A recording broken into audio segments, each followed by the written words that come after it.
नमस्कार, आप देख रहे हैं प्रजातंत्र टीवी। मैं आपके साथ हूं ज्योति शर्मा। इस वक्त की बड़ी खबर मानसून सत्र से है, जहां संसद का मानसून सत्र 20 जुलाई से शुरू हो रहा है। मानसून सत्र के दौरान सरकार लोकसभा में चर्चा और पारित करने के लिए 31 विधेयक को पेश करने के लिए सूचीबद्ध किया गया है। इसमें दिल्ली में अफसरों की ट्रांसफर पोस्टिंग पर अध्यादेश को कानून में बदलने के लिए विधेयक, जन विश्वास bill, cinematography bill, data protection जैसे बिल शामिल है। संसद का मानसून सत्र कल से 11 अगस्त तक चलेगा। 20 अगस्त से शुरू हो रहा संसद का मानसून सत्र हंगामेदार हो सकता है। इस दौरान मणिपुर हिंसा दिल्ली अध्यादेश बिल पर चर्चा हो सकती है। केंद्रीय संसदीय मामले में मंत्री प्रहलाद जोशी ने बताया कि सरकार नियमों के तहत इन मुद्दों पर चर्चा करने के लिए इच्छुक है, इसलिए इस बार 31 बिलों को सूचीबद्ध किया गया है। उन्होंने कहा कि सभी दल मणिपुर पर चर्चा करना चाहते हैं और सरकार इसके लिए तैयार है। उन्होंने विपक्ष के एकजुटता पर तंज कसते हुए कहा कि नई बोतल पुरानी शराब। मानसून सत्र पर चर्चा करने के लिए हमारे साथ सहयोगी न्यूज रूम से जुड़ रही है सिमरन। आइए जानते हैं कि क्या कुछ है पूरी कहानी, आइए जानते हैं। पहले तो आपका बहुत बहुत धन्यवाद ज्योति। चलिए चर्चा करते हैं। संसद के मानसून सत्र में जिन विधेयकों को पेश किया जाना है, उनमें एक अहम विधेयक दिल्ली सरकार से जुड़ा हुआ है।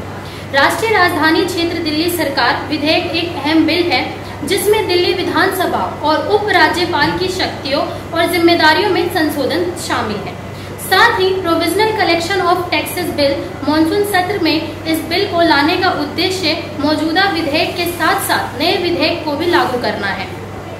आपको बता दें, international monetary fund and bank bill इस विधेयक के तहत मौजूदा international monetary fund and bank act 1945 को निरस्त करने की मांग की जाएगी।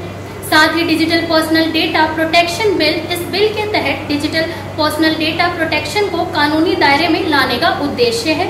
यह बिल भारतीय यूजर्स के निजी डेटा के गलत उपयोग को रोकने के लिए लाया जा रहा है। आपको साथ ही बता दें, इसमें मौजूदा और भविष्य टेक्नोलॉजी को ध्यान में रखते हुए नियम बनाए गए हैं। इसमें कुछ बिल शामिल किए गए हैं। Postal service bill, Indian post office act 1898 के स्थान पर पोस्टल सर्विस बिल को लाने का उद्देश्य है। जन विश्वास बिल, इस बिल के तहत आसानी से कारोबार करने में सुधार के लिए विभिन्न अपराधों को अपराधी की श्रेणी से बाहर करने की मांग की जाएगी। साथ ही drugs, medical devices and cosmetics bill भी शामिल है।